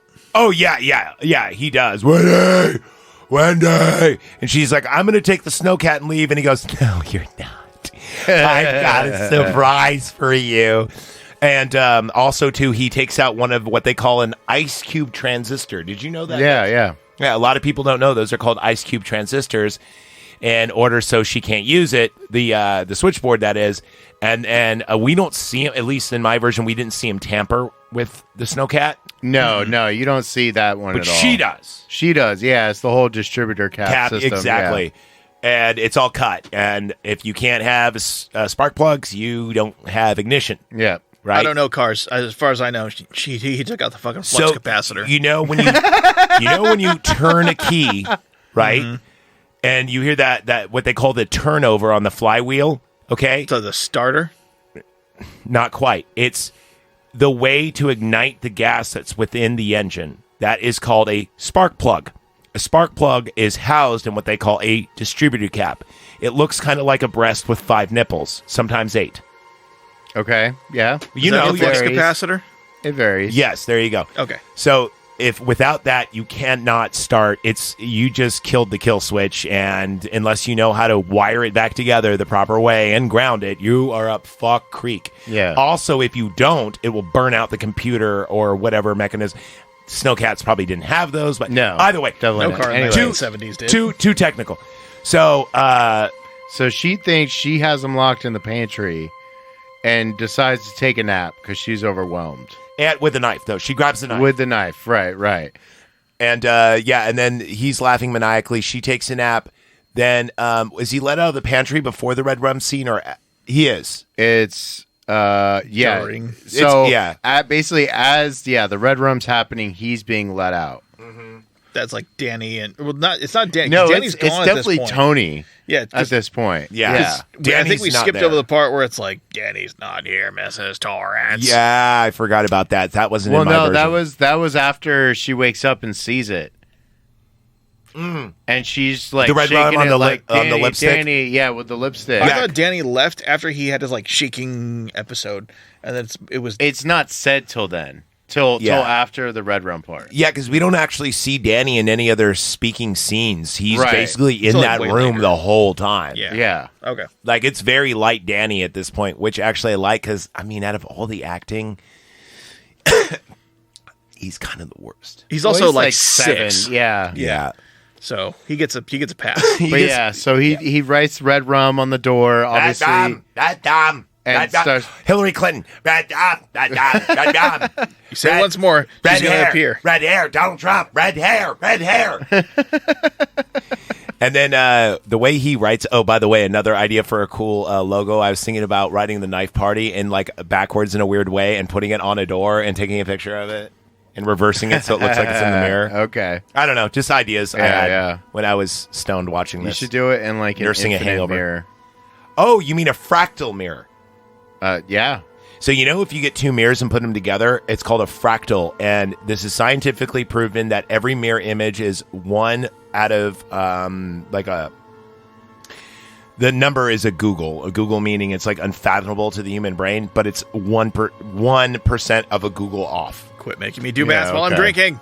Meaning, if you take a mirror and you look in it and you put another mirror behind you, you'll see an infinite version of you that has never existed before or since. And if you walk out of that mirror and walk back in, you'll see another infinite version of you that have never, because it's either has to do with your eyes or some like weird science mystical shit about time travel. I don't know. It's all like math, it. and I hate it. So that's why I love casino mirror hotel rooms, because they have mirrors like everywhere always. If you go to like Vegas or Reno, Yeah. they always, it's like floor to floor fucking mirrors. And I think that's to let it seem bigger, or Right. it could be for their cameras. It's probably both. Yeah, double mirrors trip. They hide those fucking cameras well too in there. Never pick your nose in a casino. You got at the pit boss and 5 other guys jerking off to you. So this is the red rum scene, and this is where the blue room their suite changes to where now it's not on the regular floor. It's got this weird blue room with stairs that go up to it. Yeah. And this is the infamous Here's Johnny scene. I don't think we really need to touch on it except for this. I did mention this earlier. When he starts swinging, he's swinging from the left to the right side, meaning he's the good guy. And then it flips. Yeah. And then it flips over to the other side. Also, do you know how well he uses that axe? Very well. Yeah. But yeah, we talked before. He was a volunteer firefighter. Yeah. Yes, that's correct. And Stanley Kubrick was so impressed by it. And also, too, you could see the making of this movie of Jack Nicholson hyping himself out. This shot took 9 hours to film. Yeah. God knows That how many is a fucking lot. doors they went Yeah. through. And also the Here's Johnny was an improvised thing. And at this point, when he said Here's Johnny, that's when he said, I don't give a fuck about this movie anymore. I just want it to be done with. Yeah. And I'm never working with this asshole again. Yet, right after they yelled cut, that's when Stanley Kubrick goes, you're the best actor of all time. That was the best thing we have ever seen. And he goes, all right, well, I mean, at least it was worth something. Fuck. Now, the Shelley Duvall scene, they fucked with her so much with that. Right. Because she looked legitimately scared. She's terrified. Her Yeah. screams were actual horror. It wasn't Dude, like faking screams. Well, from what I've read and researched, it was supposed to be a croquet mallet like in the book. Right. And it was just supposed to thump. And it was supposed to be a fake door, like made out of particle board. Then, I don't know if you've ever had a door kicked in when you're in the room. It's fucking pretty terrifying. Yeah. And when she jumps like that, that's because that shit's real. And also, she did not expect to see an axe blade. in there. Yeah. So they essentially pulled in aliens. They pulled in aliens, thank Right. you. Or alien, rather, yeah. Yes. Anyway, Danny escapes via window, and he gets to slide down the Yeah. the big- blizzard. Yeah, the snow. Yeah. You could tell he had fun. Yeah. Oh, most definitely. How can you not? And this is when Scatman appears downstairs. Hello? And then also Jack gets his hand slashed by Duvall in that weird-looking fucking knife. It's a carving knife, isn't it? Is it? I don't know. It looks. It's not. It's not a chef's knife. It's not a chef's knife, which is my No. favorite of all kitchen knives. Yeah. No, it's not a carving knife. Maybe it's an old style carving knife. It looked to me like a watermelon knife or a melon knife, rather. Right, right. Yeah, I think because that's more it did accurate. have a little bit of serration on it, but it But wasn't. it didn't have a tip. Yeah, exactly. So anyway, he gets cut. Danny escapes. Jack goes downstairs, and we hear, "Hello, is anyone there?" And Jack is hiding behind one of the pillars. I think it's the fourth pillar on the east-hand side. And dude, I don't know what they did with the audio or the shadow play, but you don't see his reflection of shadow At all. at all. It's like perfectly, perfectly filmed. He comes out with a torso attack with the axe, and He just buries it in him. Dude, yeah. one hit coup de grace, right? The scream was funny though. Did he come around the corner? And he hits him with the- Oh no, the scream is great. And then so Scatman is dispatched, and I always thought to myself when I was a kid, what was the point of that? Like, he didn't do shit, but he did because he delivered him a new snowcat. Yeah, Wait for them to exactly. get out. So this is when Danny is escaping through the maze, unless I missed something. Nope. You're good. Oh, no, wait. First, no, Danny gets out, and he comes back in, and he hides in the Steven Spielberg Jurassic that's Park. right. Yeah, Where he goes yeah, into the yeah. kitchen In the and closes kitchen. it. Right. And then you hear him go, "Daddy! Daddy!"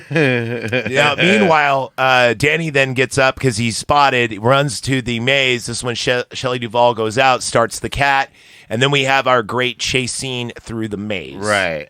Where Danny does one of the coolest things, especially for a kid his age. Yeah. 100%. Walking backwards to save his ass. Yeah. Also, he knows where to go. By the way, you know this composer? Speaking of Alien, it's almost the same fucking song as in the beginning of Alien when they're Yeah, in when you cryo. see Oh, I don't know if it's the same composer. I didn't look it up. Right. But it's fucking close. It's like there. 3 or 4 notes off. Okay, Google helped here. That's a weird fucking knife. It is a Gustav Emil Ern brand butcher's knife. That's a butcher knife? Oh, wow. Yeah, that does not look like it at It's a all. 70s butcher knife. It's I a guess. fucking weird butcher Yeah. knife. I always thought the butcher knife had to have the hole and had to have the chop block square. That's a cleaver. That's a cleaver. Oh! Butcher knife's a different thing. Yeah. My bad. Well, I'm just used to a chef's knife. Yep. Yeah. Classic 6 or 8 inch chef's knife. Yep. So, yes. Anyway, this is when Danny kind of ditches him. Yeah, the drum's right there. That's what I was just talking about before. Yeah. Where the ball goes with it. Yeah. Yeah. So that, we hear that hella times in Batman. Gonna have to listen to it. Yeah, so we know the ending. Jack freezes to death in the snow. At least he went with a smile. Yeah. Oh, is that a smile? Did you notice? I wouldn't call it a smile. Did you notice he does the opposite of the Kubrick stare, where he's looking up and he's frowning, but his mouth is still agape, Right. which is kind of cool. He's covered in snow. It seems like he's been there for weeks, even though he may have only been there for a day. We don't know. They don't really explain. Now, if you watch the extended version, which is almost impossible to find, there is a hospital scene afterward where the owner of the hotel gives Danny the ball and they are inside the hospital. Yeah. And that's all I got for Shining. It's a great movie. It's Fantastic. Dude, an hour and 47 minutes flew by. I know. Holy moly. So, guys, thanks for doing The Shining with us. And up next is our special edition, Room 237, which was recorded prior, but you should listen to it after because we don't want to obscure your view. Yep. Because you're going to want to watch it. Don't watch it right after this review. Listen to wait a week, listen to the next one, and then watch it again because we want to show the power of this podcast, of all the information, all the hard work we pour tons of hours into to make this the most informative horror movie podcast. And season 2, we're going to do things a little bit more professional. That's why we're only doing one a week, meaning more research, better episodes, more sober episodes, and that's a promise I made to myself. Now, fuck off. I'm not talking about you. I'm talking about I don't want a 2-day hangover where better not. I don't even fucking remember what the fuck we talked about. I don't look at them like, oh, we talked about Mega Man X and Willy Wonka. Okay, I don't even remember that. I just remember trying to get Nick Neo's boobie, not his, but his girlfriend's boobies on the screen. Yeah. We got to get her in a couple more. All right, so remember... After dark. Episodes, yes. Which will be coming up, if you're listening to this on Wednesday, should be up next Friday. I don't know if it's going to be that one. Actually, it's probably not. And remember the Patreon, patreon.com. For only $1 you can join. And there's tiers up from there. The more you pay, the more shows you get, and the more you support us. And it does go to your gifts, your quarterly gifts if you are a Stop the Bike member. So it's not like, and our bandwidth and everything else. Remember, I'm still in the red here. We do not make money. We're still paying bills. Not yet. Because we're poor. Exactly. God, we're so fucking poor. And yeah, I think that's it. Anything from you guys? No, I think I got some videotapes to rewind. Send us your fucked up theories about The Shining. Zach, tell them the email. Yes, that would be knifepartypod@yahoo.com, patreon.com@knifepartypod.com, or if you'd like to check out our website, because you get free downloads and it's actually quite neat. It reminds me of an old MySpace website. And if you're our age, you would love it. And that's at knifepartypod.podbean.com. There we go. There's all our plugs. Send us your fucked up theories and we will read them. And I need it. And let's go out to the lobby, ladies and gentlemen. Let's go. Let's do it. Thank you very much, guys. We love you all.